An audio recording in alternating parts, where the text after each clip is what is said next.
El Ministerio Internacional Nueva Vida en Cristo presenta Momentos de Reflexión, un mensaje para su vida diaria, con el pastor Misael Ocampo Rivera. Bienvenidos. Hola amigos, cordialísimo saludo. Bienvenidos a la reflexión en el día de hoy. Seguimos avanzando en la lección del libro de Levítico, la lección número 2. Estamos hablando de las características de la oblación. Y hoy nos corresponde hablar que así como hay que colocarle harina, puño de flor de harina y ofrecerse con aceite, vamos a decir hoy que también tenía que ponerse incienso. El incienso es un perfume precioso exprimido del olivo. La razón de que se añada es para que el sacrificio exhale la fragancia. ¿Qué simboliza el incienso en la Biblia? Apocalipsis capítulo 5, versículo 8, capítulo 8, versículo 3 al 4, y el Salmo capítulo 141, versículo 2. La oración que tiene énfasis en la comunión con Dios simboliza las oraciones de los santos. Eso es lo que dice Apocalipsis. Juan en Apocalipsis dice que vio el incensario y que lo vio lleno de incienso. Ahí estaba, esas copas estaban llenas de incienso, y que el incienso es la oración de los santos. Así como la oración que quiere mantener la buena relación con Dios tiene que ponérsele incienso, igualmente deben tenerlo las oraciones en la vida del creyente que quiere comunicarse continuamente con Él. También en vista de la relación con el aceite, la persona que vive una vida de agradecimiento debe presentar una vida de oración. La vida de agradecimiento es la vida de oración. El agradecimiento no depende del asunto ambiental, sino del asunto de entendimiento y de actitud. La palabra de Primera de Tesalonicenses, capítulo 5, verso 16 al 18, dice: Estad siempre gozosos, orad sin cesar, dad gracias en todo, porque esta es la voluntad de Dios para con vosotros en Cristo Jesús. Pero quiero poner algo para entender más fácil. Estad siempre gozosos porque Dios nos da las buenas noticias y buenas siempre. Orad sin cesar porque Él escucha siempre nuestra oración. Dad gracias en todo porque Él nos da lo que agradecemos siempre, porque es la voluntad de Dios para con nosotros en Cristo Jesús. Pero hay otro elemento más en la oración, que es sazonar con sal. La sal en la sociedad antigua era un material antipútrido. La gente antigua tuvo una costumbre de comerla juntos para memorizar la alianza de uno con otro. Por eso el versículo 13 explica la consideración de la sal del pacto de tu Dios. Nosotros hacemos el culto de agradecimiento con base en ese pacto, mediante la ofrenda del cuerpo de Jesucristo hecha una vez para siempre. La sal era necesaria no solo en la oración, sino también en toda ofrenda. Por eso había un lugar para la sal en el templo. Note que allá afuera, en el mundo secular, las personas tienen un mal sentido y un mal reconocimiento de este elemento que se llama la sal. Cuando dicen que una persona está salada o que tiene sal, significa allá afuera que esa persona está de malas, que todo le sale mal, que a esa persona le han hecho rezos, le han echado maldiciones, que esa persona va de para atrás, que esa persona no progresa. Cuando ya vienes a la vida en Cristo y entras a la palabra, te das cuenta que es todo lo contrario. Ya nos estamos dando cuenta que era un elemento indispensable en la ofrenda de agradecimiento que se tenía en el Antiguo Testamento. Jesús en el Nuevo Testamento llegó y dijo: vosotros sois la luz del mundo y vosotros sois la sal de la tierra. ¿Qué significa eso? Que la sal es un elemento que viene para prevenir la corrupción y la contaminación y la descomposición de las carnes muertas. Por eso cuando se sacrifica un animal, cuando tú llevas la carne, cuando llevas el pez, llevas el pescado, llevas el cerdo, llevas cualquiera de estas carnes a tu casa, si tú no las congelas, no las puedes preservar. Si las dejas al aire libre, necesitas ubicarle la sal. Así que la sal no solamente es un elemento para condimentar las comidas, sino es un elemento para preservar de la putrefacción esas carnes. Y las tienes que colocar ahí. Por eso era importante. Entonces nosotros hacemos el culto de agradecimiento con base en ese pacto. Y la sal sigue siendo muy importante. Pero no tenemos que volvernos místicos. No quiere decir entonces ahora que tenemos que cargar en nuestro bolso o en nuestro bolsillo una porción de sal para mostrar que estamos anticorrupción, que vamos a ser personas que no nos vamos a dejar corromper por circunstancias, situaciones o por eventos. No, este es un asunto del corazón, más que de un símbolo físico. Pero para ellos lo era, porque formaba parte de los obsequios o de las ofrendas que ofrecía. Ninguna ofrenda. Ahora, hay unas cosas prohibidas en la oblación. En Levítico el capítulo 2 versículo 11 nos habla a nosotros de eso. Ninguna ofrenda que ofrecieres a Jehová será con levadura, porque de ninguna cosa leudada ni de ninguna miel se ha de quemar ofrenda para Jehová.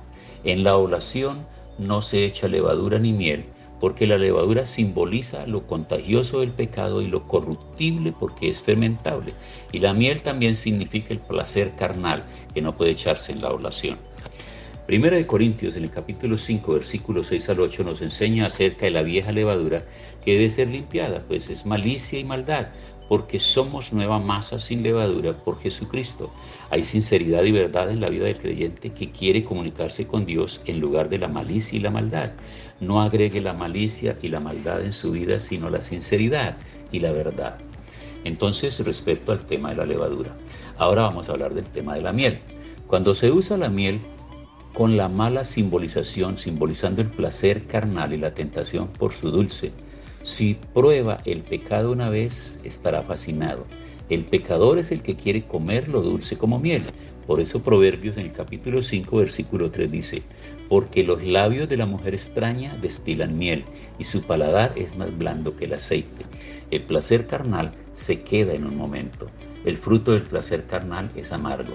El placer carnal desenfrenado quita la dignidad humana y la salud. Pero la vida cristiana es la vida de vencer la tentación. Ahora nos va a hablar acerca de la ofrenda de paz. La palabra hebrea shelamim, traducida, es la ofrenda de paces. Es el sustantivo plural que se deriva de shelem, que significa la paz, la alianza y la amistad. Shelamim no significa armonía, armisticio, sino gozo más fuerte, el bienestar y prosperidad. El sustantivo singular, shelem o shalom, significa condición de no faltarle a uno ni espiritual ni físicamente nada. Pero generalmente el sustantivo plural, shelamim, significa prosperidad o bienestar. Y en el pueblo hebreo el sacrificio de shelamim es como una fiesta mutual entre el ofrecedor y los invitados para compartir con ellos aquello con lo que Dios le bendijo. El propósito del sacrificio de shelamim no comparte la ofrenda, o sea, sacrificio con los invitados, sino que es para Dios, para que Dios bendiga a aquellos que no tienen esta bendición. Los sacrificios de la ofrenda de shelamim son de ganado vacuno, de ovejas, de cabras, pero no se puede usar un ave porque es pequeña para compartir con otros. La ofrenda de shelamim es como la fiesta para compartir las bendiciones por el sacrificio de otro. Así la ofrenda de shelamim es una ofrenda de comida. Dios pues le permite el ganado macho o hembra para que puedan ofrecer estas comidas y estar en este regocijo y estar en este agradecimiento. ¿Qué parte de la ofrenda de shelamim debe arder en el altar? Levítico capítulo 3, versículo 3 al 4. Dios les pidió arder la grosura y los riñones en el altar. Esta regla proviene de la hechicería de Canaán, porque el pueblo antiguo lo usaba para adivinar el futuro. Dios no les permitió salir fuera del tabernáculo de reunión por la santidad de su pueblo. Él no quiso dejar alguna tentación entre ellos. Note que ellos eran muy proclives a mirar todo lo que estaba alrededor entre las otras naciones, cómo hacían sus celebraciones, cómo hacían sus cultos, cómo ofrecían los sacrificios a su Dios. Esa es la razón, amigos, por la cual en Levítico Dios le revela a Moisés detalladamente cada una de las ofrendas, cómo debe hacer, cómo debe ofrecerse, cómo deben tomarse los animales, de qué manera deben ofrecerse, porque Dios no quiere que en ningún momento ellos van a estar tomando imitación de las ofrendas a los ídolos que tienen las naciones paganas. Dios le da al sacerdote los pechos y la espaldilla derecha, y la parte de los pechos es la más buena. Dios dio estas partes al sacerdote que trabajaba en el tabernáculo de reunión y a su familia. Luego el sacrificador comía el resto de lo que se sacrificaba con los pobres. Todo el sacrificio es levantado sobre el altar. Se debe comer en el tabernáculo de reunión, en el lugar santo. Se comía todo junto, y bienaventurado es quien comparte todo el favor que Dios le ha dado. Esto se encuentra en Levítico capítulo 7, versículo 30 hasta el verso 33. Ahora veamos lo que tiene que ver con el tipo de sacrificios de paz. La ofrenda de shelamim es una ofrenda que muestra la paz y la comunión entre Dios y el ser humano, y entre el santo y otro santo. Los tipos de sacrificio de paz son el sacrificio de acción de gracias de paz. Levítico 7:15, o el sacrificio de paz en acción de gracias, por dar las gracias por la gracia de Dios que ha dado ofrenda de voto. Capítulo 7, verso 16, por ser añadido su voto que contestará a las peticiones y los deseos. Es una ofrenda voluntaria. Salmo 54:6, por ofrecerla voluntariamente con gozo para mostrar su amor. El sacrificio de acción de gracias de paz debe comerse en el mismo día, pero la ofrenda de voto y voluntaria debe comerse el siguiente día.